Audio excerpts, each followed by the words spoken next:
আল্লাহ আমাদের বানিয়েছেন, পৃথিবীতে পাঠিয়েছেন, এখানে আমাদের প্রয়োজনটা কি, আমাদের এই অস্তিত্বের উদ্দেশ্যটা কি? আল্লাহ এর উত্তরে বলেছেন সূরা মুলক অধ্যায় নম্বর 67 আয়াত নম্বর 2। আল্লাহ বলেছেন আল্লাযী খালাকাল মাউতা ওয়াল হায়াতা, যে আল্লাহ সৃষ্টি করেছেন মৃত্যু ও জীবন পরীক্ষার জন্য। কে তোমাদের মধ্যে কর্মে উত্তম? আল্লাহ সৃষ্টি করেছেন জীবন ও মৃত্যু পরীক্ষার জন্য। কে তোমাদের মধ্যে কর্মে উত্তম? আল্লাহ পবিত্র কোরআনে বলেছেন সূরা আলে ইমরান অধ্যায় নম্বর 3 আয়াত 185।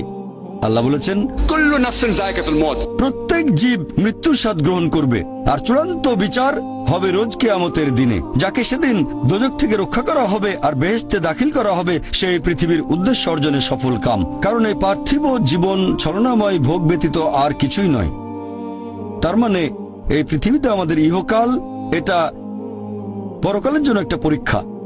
যদি আল্লাহ সুবহানাহু ওয়া তাআলার আদেশগুলো মেনে চলেন, তাহলে পরকালের জীবনে বেহেশতে যেতে পারবেন, আর আদেশগুলো না মানলে বেহেশতে যেতে পারবেন না, দোজখে যাবেন। তাহলে এই জীবন আমাদের অস্তিত্বের পেছনের উদ্দেশ্য। আল্লাহ বলছেন পরকালের জন্য পরীক্ষা। আর আল্লাহ পবিত্র কোরআনে বলেছেন সূরা আনকাবুত অধ্যায় নম্বর 29 আয়াত নম্বর 2 যে তোমরা কি মনে করো আমরা ঈমান এনেছি এটা বললেই তোমাদের ছেড়ে দেওয়া হবে? তোমাদের অবশ্যই পরীক্ষা নেব। যদি শুধু মুখে বলেন আল্লাহকে বিশ্বাস করি, আমি একজন মুসলিম, আমি একজন মুমিন, এটা বললেই আল্লাহ ছেড়ে দেবেন? এখানেই পরীক্ষা শেষ? আল্লাহ বলছেন তোমরা জানো না আমি পরীক্ষা করব? শুধু বললেন আমি একজন মুসলিম, শুধু মুখে বললেন আমি বিশ্বাসী, মুখে বললেন আমি আল্লাহর কাছে নিজের ইচ্ছাকে সমর্পণ করি, তাহলে আপনাকে ছেড়ে দেওয়া হবে না। আল্লাহ অবশ্যই পরীক্ষা করবেন। আল্লাহ পবিত্র কোরআনে বলেছেন সূরা বাকারা অধ্যায় নম্বর 2 আয়াত নম্বর 155 আমি অবশ্যই তোমাদের পরীক্ষা করব ক্ষুধার ভয় দিয়ে, জীবন আর ধন সম্পদের ক্ষয়ক্ষতি দিয়ে, এবং ফল ও ফসলের ক্ষয়ক্ষতি দিয়ে। আর শুভ সংবাদ দাও তাদের যারা ধৈর্যশীল। আল্লাহ সবাইকে পরীক্ষা করবেন ভয় দিয়ে, ক্ষুধা দিয়ে, জীবন আর ধন সম্পদের ক্ষয়ক্ষতি দিয়ে, ফল ফসলের ক্ষয়ক্ষতি দিয়ে। আল্লাহ অবশ্যই পরীক্ষা করবেন। আর আল্লাহ এক একজনকে এক একভাবে পরীক্ষা করেন। আল্লাহ পবিত্র কোরআনে বলেছেন সূরা আনাম অধ্যায় নম্বর 6 আয়াত নম্বর 165। আল্লাহ বলেছেন যে তিনি কিছু মানুষকে অন্যদের তুলনায় বেশি মর্যাদা দান করেছেন। আল্লাহ সুবহানাহু ওয়া তাআলা কিছু মানুষকে অন্য মানুষদের তুলনায় বেশি মর্যাদা দিয়েছেন। আল্লাহ কোরআনে বলেছেন সূরা নাহল অধ্যায় নম্বর 16 আয়াত নম্বর 71 যে তিনি কিছু মানুষকে অন্য মানুষের তুলনায় শ্রেষ্ঠত্ব দান করেছেন। আল্লাহ এই কথা আবারও বলেছেন সূরা আনাম অধ্যায় নম্বর 6 আয়াত নম্বর 165 যে আল্লাহ সুবহানাহু ওয়া তাআলা কিছু মানুষকে অন্যদের তুলনায় বেশি মর্যাদায় উন্নীত করেছেন, আর তিনি যা দিয়েছেন তার ভিত্তিতেই তোমাদের বিচার করা হবে। এখানে অনেক লোকজন এভাবে প্রশ্ন করে আল্লাহ তাআলা এখানে সুবিচার করবেন কিভাবে? কেউ হয়তো জন্মায় গরিব পরিবারে, আবার কেউ জন্মায় ধনী পরিবারে, কেউ জন্মায় ভালো স্বাস্থ্য নিয়ে, কেউ জন্মায় অসুস্থ হয়ে। এটাই তো অবিচার। আল্লাহ তাআলা সুবিচার করেন না। তিনি এইসব আলাদা মানুষের জন্য আলাদা বিচার করবেন কিভাবে? আমরা জানি যে পার্থিব জীবনে আছে জন্ম আর মৃত্যু, বিভিন্ন অসুখ হতে পারে, কেউ গরিব কেউ ধনী, এই সবই আসলে পরীক্ষা। আর আল্লাহ পবিত্র কোরআনে বলেছেন সূরা আনফাল অধ্যায় নম্বর 8 আয়াত নম্বর 28 আল্লাহ বলেছেন যে অবশ্যই তোমাদের ধন সম্পদ আর সন্তান সন্ততি এগুলো তোমাদের জন্য পরীক্ষা। এরপর সূরা মুনাফিকুন অধ্যায় নম্বর 63 আয়াত নম্বর 9 যে তোমাদের সম্পদ আর সন্তান সন্ততি যেন তোমাদেরকে আল্লাহ তাআলার স্মরণে উদাসীন না করে। আল্লাহ তাআলা এক একজন মানুষকে এক একভাবে পরীক্ষা করেন। আপনি যদি কাউকে জিজ্ঞেস করেন যে ভালো কাজগুলো কি কি আর ভালো কাজগুলো কি, এই ব্যাপারে আস্তিক নাস্তিক সব ধরনের মানুষই তখন বলবে ভালো কাজ হচ্ছে দান করা, নিজে সন্তুষ্ট থাকা। কয়েকটা ভালো কাজের কথা বললে দান করার থাকবে। এখন একজন মানুষ পরোপকারী কি না সেটা আল্লাহ কিভাবে পরীক্ষা করবেন? কিন্তু সবার সম্পদ যদি সমান থাকে, পরীক্ষার ব্যাপারটা তাহলে আসবে কিভাবে? পরীক্ষা তখনই নেওয়া যাবে যখন কেউ হবে ধনী আর কেউ হবে গরিব। তাই আল্লাহ তাআলা এক একজনকে এক একভাবে পরীক্ষা করেন। হয়তো কেউ জন্ম নিয়েছে ধনী পরিবারে, তাই সম্পদ অনেক বেশি, আবার কেউ জন্মায় গরিব হয়ে। তবে যে লোকটা ধনী, ইসলামিক শরিয়া অনুযায়ী ইসলাম ধর্মের একটা স্তম্ভ হচ্ছে যাকাত, যে প্রত্যেক ধনী লোক যাদের সঞ্চয় নিসাব লেভেলের উপরে 85 গ্রাম স্বর্ণ সে প্রতি হিজরি বছরে সেই সঞ্চয়ের 2.5% জাকাত হিসেবে দান করে দেবে। সেই লোক হতে পারে লাখপতি, হতে পারে কোটিপতি। যদি সে ঠিকমতো জাকাত দেয় তাহলে সে পাবে 5 নম্বর। হয়তো সে পুরো জাকাত দিল না, সামান্য কিছু অংশ দান করলো, যা দেওয়ার কথা তার 20% দিল, যেটা দেওয়া উচিত তার সামান্য অংশ দিল, তাহলে সে ফেল করবে। আবার কেউ হয়তো জাকাতই দেবে না, একেবারে শূন্য। আর গরিব লোককে কোনো জাকাত দিতে হবে না, সে পাবে ফুল নাম্বার। কিন্তু আমরা মানুষরা এভাবে বলি, আহা বেচারা লোকটা খুব গরিব, এই লোকটার জীবনে শুধু সমস্যা আর সমস্যা। আর ধনীদের দেখে আমরা মুগ্ধ হই। আমাদের প্রিয় নবী বলেছেন যে একজন ধনী লোকের বেহেশতে প্রবেশ করা গরিবের চেয়ে অনেক বেশি কঠিন। আর পবিত্র কোরআন বলছে সূরা আনফাল অধ্যায় নম্বর 8 আয়াত নম্বর 28, ধন সম্পদ তোমাদের জন্য পরীক্ষা, এটা পরীক্ষা। আমরা বোকা তাই এভাবে চিন্তা করি যে এই লোকটার অনেক টাকা, আল্লাহ অনেক রহমত দিয়েছেন, এটা একটা পরীক্ষা। যদি এই রহমত ঠিক মতো ব্যবহার না করেন, এটা অবশ্যই রহমত, তবে এই পরীক্ষায় ফেল করার সম্ভাবনা অনেক বেশি। যেমন ধরেন বোর্ডের একটা পরীক্ষার প্রশ্ন, গত বছরের কথা, 2 বছর আগের কথা, 2002 সালের কথা। সেবারের প্রশ্ন খুব কঠিন ছিল, বেশিরভাগ ছাত্রছাত্রী উত্তর দিতে পারেনি। পরের বছর সেই প্রশ্নটা আসলো না, তখন এটা বলা বোকামি, ও দুঃখ, এবার তো আসলো না। আপনি তো খুশি হবেন যে এবার আসেনি। তাহলে সম্পদ একটা পরীক্ষা। তাহলে যাদের ধন সম্পদ নেই তাদের জন্য ধনীদের তুলনায় বেহেশতে যাওয়াটা অনেক সহজ। আল্লাহ এক একজনকে এক একভাবে পরীক্ষা করেন। সেজন্য আল্লাহ বলেছেন তোমাদের ধন সম্পদ যেন তোমাদেরকে আল্লাহ তাআলার স্মরণে উদাসীন না করে। এটা একটা পরীক্ষা। আরেকটা পরীক্ষা হচ্ছে সন্তুষ্টি, নিজে সন্তুষ্ট থাকা। আর আমাদের নবী মুহাম্মদ সাল্লাল্লাহু আলাইহি ওয়াসাল্লাম বলেছেন, এটা আছে সহিহ বুখারীতে খণ্ড নম্বর 8 হাদিস নম্বর 447, নবী বলেছেন যদি কারো কাছে একটা পর্বত সমান স্বর্ণ থাকে সে এরকম আরেকটা চায়। যদি কারো কাছে 1 পাহাড় স্বর্ণ থাকে তারপরও সে আরেকটা স্বর্ণের পাহাড় চায়। আর সর্বশেষে তার মুখগহ্বর পূর্ণ হয় কবরের মাটি দিয়ে। সে যত ধনী লোকই হোক, হয়তো সে পৃথিবীর মধ্যে সবচেয়ে ধনী লোক, তারপরও সে আরো বেশি সম্পদ চায়। মানুষ সন্তুষ্ট হয় না, বেশিরভাগ মানুষ কখনো সন্তুষ্ট হয় না।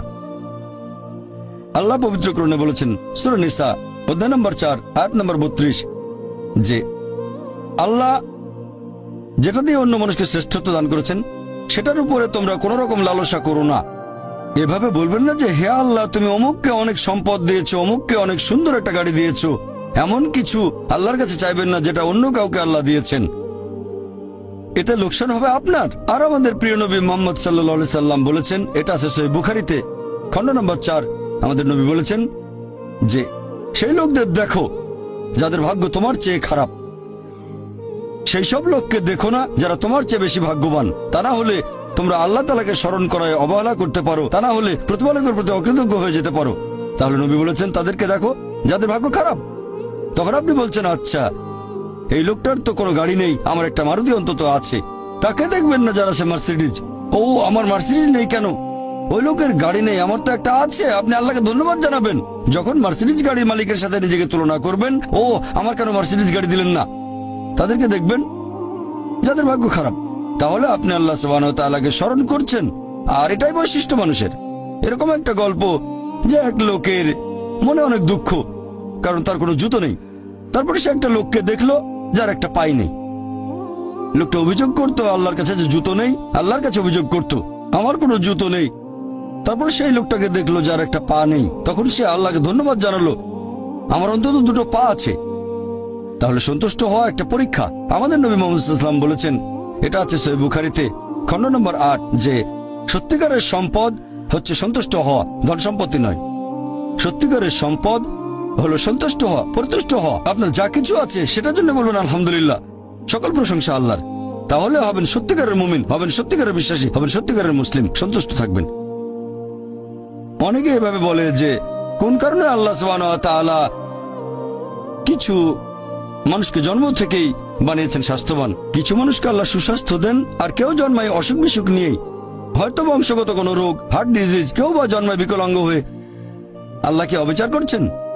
আল্লাহ পবিত্র কোরআনে বলেছেন সূরা নিসা অধ্যায় নম্বর 4 আয়াত 40, আল্লাহ সুবহানাহু ওয়া তাআলা কারোর সাথে অনুপরিমাণে জুলুম করেন না। এটা একটা পরীক্ষা। আল্লাহ এক একজনকে এক এক ভাবে পরীক্ষা করেন। এরকম হতে পারে যে শিশু এখন জন্মাচ্ছে, সেই সময় মাসুম নিষ্পাপ, তার কোনো দোষ নেই। আর পবিত্র কোরআন বলছে সূরা আনফাল অধ্যায় নম্বর 8 আয়াত নম্বর 28 যে তোমাদের ধন সম্পদ আর সন্তান সন্ততি তোমাদের জন্য পরীক্ষা। আল্লাহ কথাটা আবারও বলেছেন অধ্যায় নম্বর 63 আয়াত নম্বর 9 যে তোমাদের ধন সম্পদ সন্তান সন্ততি তোমাদেরকে যেন আল্লাহ তাআলা স্মরণে উদাসীন না করে। এরকম হতে পারে যে পরীক্ষা নেওয়া হচ্ছে বাবা মার, এটা বাবা মার জন্য পরীক্ষা। এরপর আপনারা দেখবেন যখন কোনো মানুষের উপর বিপর্যয় আসে, সেটা হয় পরীক্ষা অথবা একটা শাস্তি। যে লোকগুলো আল্লাহ তাআলার পথ থেকে দূরে সরে গেছে তাদের জন্য এটা শাস্তি, আর যারা আল্লাহর পথে আছে তাদের জন্য পরীক্ষা। হতে পারে যে বাবা মা খুব ভালো মুসলিম, 5 ওয়াক্ত নামাজ পড়েন, হয়তো যাকাত দিয়েছেন, হজ পালন করেন, রমজান মাসে রোজা রাখেন, আল্লাহ তাদের একটা সন্তান দিলেন জন্ম থেকে যার হার্টে সমস্যা। সত্যিকারের মুসলিম, সত্যিকারের মুমিন বলবে আলহামদুলিল্লাহ, আল্লাহ তাআলা তোমাকে অনেক ধন্যবাদ। আল্লাহ তাদের পরীক্ষা করছেন। আরেকটা লোক যে কৃতজ্ঞ নয় আর এই পরীক্ষায় হয়তো পাশও করবে না, সে বলবে কেন, সে লাফালাফি শুরু করবে, আল্লাহর কাছে অভিযোগ করবে যে কেন আল্লাহ তাআলা আমাকে এমন বিকলাঙ্গ সন্তান দিলেন জন্ম থেকে যার হার্টে সমস্যা। আর পরীক্ষা যত কঠিন পুরস্কার তত বেশি। পরীক্ষা যত কঠিন পুরস্কারের পরিমাণ তত বেশি। যেমন ধরেন আপনি পরীক্ষা দিচ্ছেন বিএ ডিগ্রি এক্সামিনেশন, যদি পাশ করেন তাহলে আপনি graduate, BA graduate in arts. তবে যদি এমবিবিএস পরীক্ষায় পাশ করেন তাহলে গ্র্যাজুয়েট হবেন, নামের আগে ডক্টর বসাবেন, ডক্টর। কিন্তু এমবিবিএস পরীক্ষায় পাশ করা এটা বিএ পরীক্ষায় পাশ করার চেয়ে অনেক বেশি কঠিন। তাহলে পরীক্ষা যত কঠিন পুরস্কারও তত বেশি। হতে পারে আল্লাহ এই বাবা মাকে সাধারণ বেহেশতে পাঠাতে চান না, পাঠাবেন জান্নাতুল ফেরদৌসে। তারা ধার্মিক, তারপরও আল্লাহ তাদের বেশি পুরস্কার দিতে চাচ্ছেন। আর এই কারণে আমাদের প্রিয় নবী মুহাম্মদ সাল্লাল্লাহু আলাইহি সাল্লাম বলেছেন, এটা আছে সুন্নান আল তিরমিজিতে, এক লোক জিজ্ঞেস করলো এই পৃথিবীতে কাকে সবচেয়ে বেশি পরীক্ষা দিতে হয়? নবী উত্তরে বললেন যে আল্লাহ সুবহানাহু ওয়া তাআলার সকল নবী রাসূলকে সবচেয়ে বেশি পরীক্ষা দিতে হয়। এরপরে যারা নবী রাসূলগণের ঘনিষ্ঠ, যারা নবী রাসূলগণের মতো, তারপরে যারা সাহাবীগণের মতো। আর একজন লোকের ঈমান যত বেশি মজবুত পরীক্ষাটা তত বেশি কঠিন। তাকওয়া যত বেশি থাকে আল্লাহ তত কঠিন পরীক্ষা দেবেন। আপনি কোথাও এমবিবিএস নিয়ে পড়াশোনা করছেন কারণ বেশি নম্বর পেয়েছিলেন এইচএসসি-তে, সেজন্য এখানেও পরীক্ষা কঠিন। এমবিবিএস পাশ করাটাও বেশ কঠিন। তাহলে এখানেও নবী রাসূলগণের তাকওয়ার সাথে সাধারণ মানুষের তাকওয়ার কোনো তুলনায় হয় না। যেহেতু তারা ছিলেন নবী এবং রাসূল, তাই তাদেরকেও পরীক্ষা করা হয়েছে। কোন নবী রাসূলকে এই পরীক্ষা না নিয়ে ছেড়ে দেওয়া হয়নি। তাদের তাকওয়া লেভেল অনেক উপরে। নবী রাসূলকে অনেক বেশিবার পরীক্ষা করা হয়েছে সাধারণ মানুষের চেয়ে। আপনার বাচ্চা অনেক বেশি, অনেক কঠিন। তাহলে আপনার তাকওয়া যদি বেশি হয় আল্লাহ আপনাকে পরীক্ষা করবেন। সত্যিকারের মুমিন কোন বিপর্যয়ের মধ্যে পড়লে বলে সুবহানাল্লাহ, সকল প্রশংসা আল্লাহর, আলহামদুলিল্লাহ। সে ধরে নেয় এটা একটা পরীক্ষা। কোন বিপর্যয় আসলে সেটা হয় একটা পরীক্ষা অথবা একটা শাস্তি। নবীগণের তাকওয়া অনেক বেশি, তাদের জন্য এটা শাস্তি না, এটা পরীক্ষা। আর তারা পাশ করেছেন। যদি কারো জীবনে কোনো ভালো কিছু ঘটে সেটা হয় একটা পুরস্কার অথবা পরীক্ষা। সম্পদ হতে পারে পুরস্কার অথবা একটা পরীক্ষা। ভালো কোনো কিছু ঘটলে সেটা হয় পুরস্কার নয়তো একটা পরীক্ষা। অনেকে আল্লাহর পথ থেকে দূরে সরে যায়, তারপরে বলে আমাকে সম্পদ দাও, আল্লাহর সম্পদ দেন, তারপরে তারা পরীক্ষায় ফেল করে। তাহলে এই পৃথিবীতে তারা তাদের ইচ্ছে মতো আরামায়েশ করে, কিন্তু আখিরাতে শুধু ক্ষতিগ্রস্ত হয়। দান একটা পরীক্ষা, সন্তুষ্ট হওয়া পরীক্ষা, সন্তান সন্ততিও পরীক্ষা।